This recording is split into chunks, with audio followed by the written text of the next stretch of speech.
Masih hangatnya aksi begal motor di jalan raya membuat pengendara roda 2 kian cemas saat berkendara di wilayah yang rawan. Ada tips menghindari begal motor bagi Anda pengendara wanita. Pertama, pastikan menggunakan pakaian tertutup, celana panjang, jaket tebal, dan sepatu kets. Hal ini untuk menghilangkan identitas sebagai wanita saat mengendarai sepeda motor.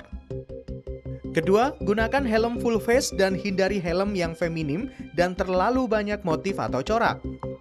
Ketiga, masukkan tas wanita Anda ke dalam bagasi atau masukkan dalam jaket. Cara ini akan mencegah begal atau jambret sehingga tak bisa melakukan aksi penjambretan. Keempat, terus waspada dengan melihat kaca spion setiap 5 hingga 8 menit sekali. Hal ini dilakukan untuk mengetahui apabila ada yang membuntuti motor Anda. Kelima, jauhi jalanan yang rawan begal, sepi, dan tak ada pencahayaan cukup jika malam hari. Jika ada jalan lain yang aman, walau memutar tak ada salahnya Anda pilih. Keenam, bunyikan klakson sepeda motor secara terus-menerus jika Anda merasa dibuntuti. Tujuannya agar menarik perhatian warga sekitar. Ketujuh, pastikan kendaraan Anda memiliki jarak yang cukup dekat dengan kendaraan di depan Anda. Kedelapan, jangan gunakan perhiasan yang mencolok perhatian. Tips ke-9, gunakan perangkat keamanan tambahan pada motor. Saat ini sudah banyak produsen aksesori yang menyediakan piranti keamanan berupa immobilizer dan Global Positioning System atau GPS khusus untuk motor. Yang terakhir, jika terkena begal, amati wajah dan ciri pelaku. Selanjutnya, laporkan kepada polisi apabila melihat atau menjadi korban begal sepeda motor. Ya, pemirsa, terima kasih Anda masih bersama kami di Lobi Belajar Lebih Memahami, dan tema kita masih membahas seputar waspada teror begal motor bersama dengan Kapolres Sidoarjo. Dan terakhir tadi Pak Anggoro, saya sempat menanyakan, ada beberapa waktu yang lalu ada sempat tersebar pesan singkat begitu yang berisi tentang beberapa ruas jalan yang perlu diwaspadai sebagai wilayah yang rawan begal motor. Ini diantaranya termasuk dalam wilayah Sidoarjo, ada Jalan Arteri Porong, Lawang, Gedangan, Sidoarjo, seputaran Taman. Itu memang wilayah-wilayah itu ya Pak ya yang... Iya, wilayah itu termasuk berpotensi terjadinya tindak pidana curas karena lokasi yang gelap, panjang, dan jarang ada keramaian atau petugas. Tapi kita sudah perintahkan semua unit-unit kepolisian patroli agar menempati lokasi-lokasi tersebut. Mungkin kepada masyarakat memang harus berperan serta juga. Jadi kita berharap peran serta masyarakat untuk bersama-sama dengan pihak kepolisian untuk mengantisipasi potensi-potensi gangguan tersebut. Jadi dengan mengandalkan kekuatan masyarakat seperti komunikasi yang terjadi antara korban dengan pihak kepolisian melalui komunitas, kepala desa, dan masyarakat, ini mempercepat kita dalam pengungkapan. Sehingga polisi pun akhirnya langsung bisa bertindak cepat begitu ya Pak ya? Bahwa polisi ada pada pos-pos tertentu, memang karena jumlah, kita upayakan apabila ada kejadian, quick responnya lebih cepat. Jadi 15 menit, 20 menit kita sudah ada di TKP. Dari unit yang terdekat ya? Dari unit yang terdekat. Jadi ini penting sekali informasi yang diberikan masyarakat apabila ada kejadian. Ataupun sebelum kejadian seperti pembuntutan. Apabila dicurigai oleh masyarakat ada yang mengikuti, segera cari lokasi di mana ada kantor polisi, pospol, ataupun di desa ada Babin Kamtibmas.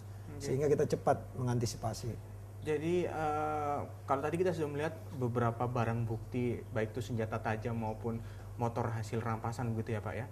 Kepada para tersangka ini Pak, pasal apa yang akan dikenakan? Kepada para tersangka pencurian dengan kekerasan akan kita kenakan pasal 365 ayat 4 dengan ancaman minimum 20 tahun, maksimal 20 tahun. hukuman mati. Itu untuk semua tersangka atau ada? Semua tersangka. Karena Semua mereka dalam kelompok. Ayat 4 ini mengatakan bersama-sama mereka. Menyebabkan orang lain meninggal dunia atau luka berat, kita bisa ancam dengan 365 ayat 4. Kalau tadi ada 2 yang masih DPO yang diduga sebagai otak geng motor ini ya Pak ya, perampas motor ini, sampai dengan saat ini sudah mulai ada titik terang tidak Pak? Sementara mereka sudah teridentifikasi, posisi mereka juga sudah mulai kita ketahui, hanya waktu yang akan kita tunggu nanti. Apabila sudah waktunya kita akan tangkap para pelaku, termasuk penadah dari barang-barang curian yang belum kita tangkap. Nah ini penadah sendiri Pak, Ya. barang hasil rampasan ini biasanya dilempar ke mana saja biasanya? Iya, di luar Kabupaten Sidoarjo yang pasti. Dari hasil penyelidikan kita sementara sudah kita identifikasi para pelaku atau penadah dari barang curian yang dilakukan oleh para kelompok Raki ini, dan sebagian di luar Kabupaten Sidoarjo. Di luar Sidoarjo. Kebanyakan itu dijual dalam bentuk utuh atau sudah dipisah-pisah gitu Pak? Menurut pengakuan dalam keadaan utuh. Dalam keadaan utuh, jadi kita akan lebih mudah, kita kejar dengan waktu supaya apabila nanti dari penadah dilempar lagi ke penadah lain untuk dipreteli. Nah ini makanya kita bekerja tanpa henti 24 jam untuk mengejar para pelaku yang masih belum kita tangkap dan barang bukti yang masih beredar di para penadah. Diduga ada masih berapa banyak barang bukti yang sudah berhasil dijual oleh para tersangka ini Pak? Yang pasti menurut TKP yang ada pada kita, 15 kejadian dengan 15 barang bukti yang sedang kita kejar masih 10. Masih 10 ya, karena 5 sudah betul. diamankan. Betul.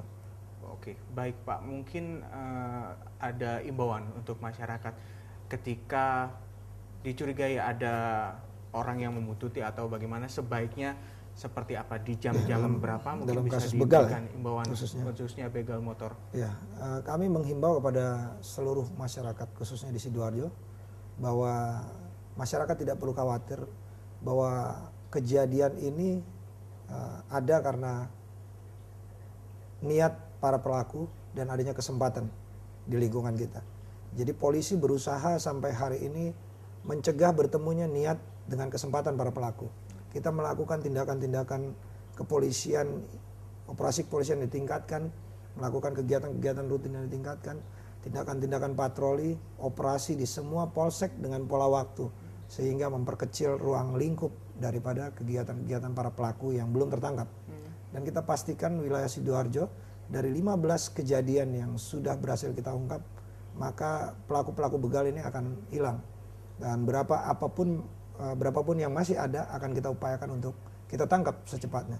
Dan kami menghimbau kepada masyarakat apabila bepergian pada waktu kerawanan 12 malam sampai dengan pagi, jam 4 pagi, agar menghindari tempat-tempat yang sepi. Apabila ada hal-hal yang mencurigakan dibuntuti oleh para pelaku ataupun kelompok yang tidak dikenal, segera berhenti di tempat-tempat yang agak ramai. Kemudian melaporkan kepada polisi yang ada di desa atau pos-pos polisi yang terdekat. Seperti di Waru, di Taman ada pos polisi dan semua personil ada. Dan apabila ada kejadian segera melapor sehingga kita dapat melakukan pengejaran dan penangkapan seperti yang terjadi di wilayah Taman dan kita tangkap di wilayah Suramadu. Saya pastikan bahwa setiap wilayah di Polres Sidoarjo, di wilayah Sidoarjo ada polisi walaupun mereka tidak terlihat dan masyarakat tidak perlu khawatir. Oke, kalau untuk lebih sederhananya lagi bisa menghubungi 112 tadi ya Pak ya? Bisa menghubungi 112.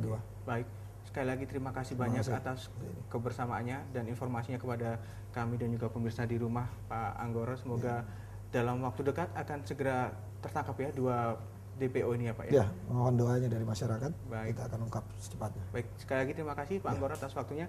Dan pemirsa, inilah akhir dari perbincangan saya dengan Kapolres Sidoarjo, AKBP Anggoro Soekarsono SIK MH. Dan semoga dalam waktu dekat tidak ada lagi aksi kriminalitas serupa, khususnya yang ada di wilayah Sidoarjo dan sekitarnya, dan masyarakat kembali hidup dalam kondisi tenang tanpa ada kekhawatiran apapun. Saya akhiri lobby untuk hari ini. Kita ketemu lagi di lobby tentunya dengan tema yang menarik lainnya. Wassalamualaikum warahmatullahi wabarakatuh.